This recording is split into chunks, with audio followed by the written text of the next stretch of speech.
제가 좀 신앙생활을 한 것은 이 대째니까 뭐 당연히 유아 세례 받았을 거고, 그래서 지금 현재 손자까지 4대를 이어가고 있어서 누가 보면 하여튼 뭐 열심히 신자라고 볼 수 있을지 모르지만 어쨌든 초등학교부터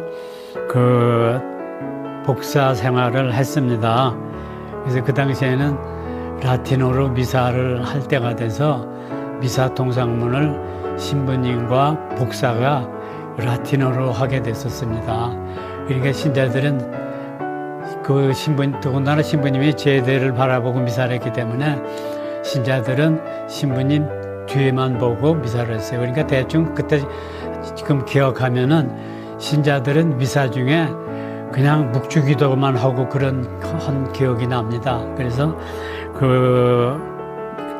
라틴어로 이제 신부님과 저 주고받다가 이제 가끔 신부님이 이제 주님께서 여러분과 함께, 그러니까 도미니스 보비스쿰 그러면 신자들은 앳쿰 스피리투 또한 사제의 영과 함께라고 신자들이 아는 건 그거밖에 없어요.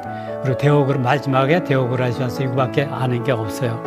그래서 이제 그렇게 생활을 하다가 여태까지 신앙생활을 하면서 묘하게 제가 미사를 거래본 기억이 없어요. 그래서 군대 생활이고 뭐고 간에 다 언제든지 미사를 할 수 있는 그런 상황이 됐어요. 그래서 저는 이것이 어떤 하나님의 은총이라고 생각을 합니다. 그때 이제 정릉 수녀원에서 창세기부터 요한까지 암사동 본당 신자를 가르쳤어요. 제가 따로 정릉에서 가르쳤습니다. 그래서 그때 6명인가 이제 창세기부터 수녀님한테 가만히 생각하면 그것도 저한테 좀 은총 같아요. 수녀님이 그냥 어떤 4분이서 창세기부터 요한까지 다 가르쳤어요. 그리고 요한 공부하는 사이에 실습하라고 먼저 봉사자로 파견을 했어요. 그래서 이제 흑석동 본당에 처음 창세기 봉사를 시작을 하게 됐습니다. 하여튼 제가 이상하게 좀 어떻게 설명을 해도 자랑거리고 싶은데 한 30년 가까이 신앙생활, 봉사생활 하면서 보니까 13개 본당에 제가 다녔더라고요, 서울시내. 그래서 이제 그런 걸 하면서 하느님께서 저한테 모든 걸 다 주신다는 거.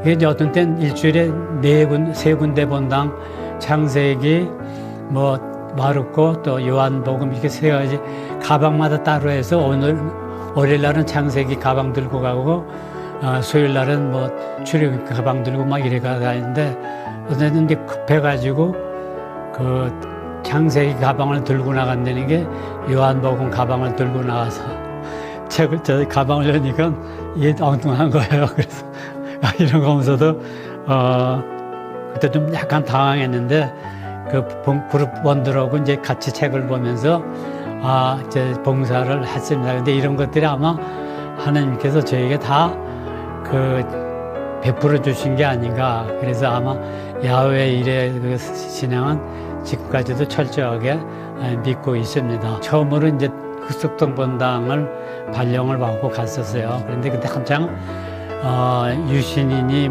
이런 정치적으로 대학생들이 데모를 많이 할 때가 됩니다. 그래서 서쪽에서는 연세대학교 학생들이 데모하고 동쪽에는 이제 고려대학교 대학생들이 데모를 해서 항상 길이 막혔어요. 그래서 이제 제가 흑석동 가기 위해서 하여튼 갔는데 이제 광화문을 돌아서 흑석동으로 가는데 지금 말하면은 이순신 장군 동상 앞에서 꼼짝을 안 하는 거예요. 길이 막혀서. 왜냐면 중앙대학교에서도 그때 학생들이 데모한다고 그러니까 이건 참 말도 아니죠. 그래서 건방지게 좀 기도를 했어요. 하나님, 이게 제가 하느님 때문에 내가 지금 다니는 거지 나 때문에 다니는 게 아니다 라고 했더니 5분밖에 안 남았는데 이상하게 제 1차선만 막 가는 거예요. 가는 걸 느끼지 못했는데 일단 광화문에서 흑석동까지 5분 전에 출발했는데 7시 5분에 도착했어요. 그때 도착해가지고 저는 깜짝 놀랐어요. 아, 이게 하느님의 현존이시구나. 그리고 내가 너무 하느님께 건방지게 너무 기도했다는 생각이 들어서 하느님께 용서를 청했습니다. 내가 정말 너무 건방졌다 이런 생각을 했습니다. 그래서 그때부터는 이제 어디든지 본당 가는 거에 대해서 전혀 걱정을 하지 않았어요. 그리고 시간이고 뭐고 다 하느님께서 다 저에게 베풀어 주시니까 지금까지도 걱정 없이 봉사를 하고 있었습니다. 네, 저희 집사님이 반장 일을 하고 있는데 그 모녀가 살고 있었습니다. 그런데 이제 그 학생이 암사동에 그 중학교가 있다가 그 가락시장 앞에 있는 일신여상의 고등학교가 당첨이 됐어요. 그래서 그때만 해도 거기까지 가려고 그러면 2번 갈아타야 되는, 지금같이 한 번 타면 환승이 되는 이런 시스템이 없었기 때문에 2번 갈아타야 되니까 교통비가 상당히 많이 들어갔습니다. 그래서 집사람한테 그 학생 교통비는 우리가 좀 대주자 그렇게 했습니다. 그러다가 이제 대주기로 하고 다녔는데 그 엄마가 직장 일을 하다가 겨울에 빈방길에 넘어졌어요. 그래서 넘어져가지고 이제 직장을 못 다니게 되니까 이제 차비가 문제가 아니라 생활비까지 걱정이 된 겁니다. 그래서 그 하나님한테 이제 집사람이 그 반원들한테 돈을 이렇게 여러 가지 이렇게 지원을 받아가지고 조금씩 그 모녀에게 이제 지원을 해주고 있는데 너무 부족하죠. 그래서 하나님한테 또 기도를 했습니다. 생활비까지는 제가 형편에 아직 어려우니까 좀 어떻게 해 주십시오.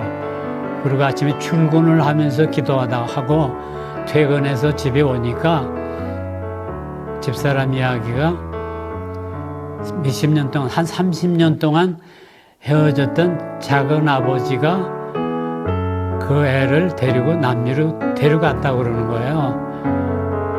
그래서 저는 깜짝 놀랐습니다. 정말 하나님의 신비가 이렇구나. 어떻게 보면은 정말 너무 신기한 거죠.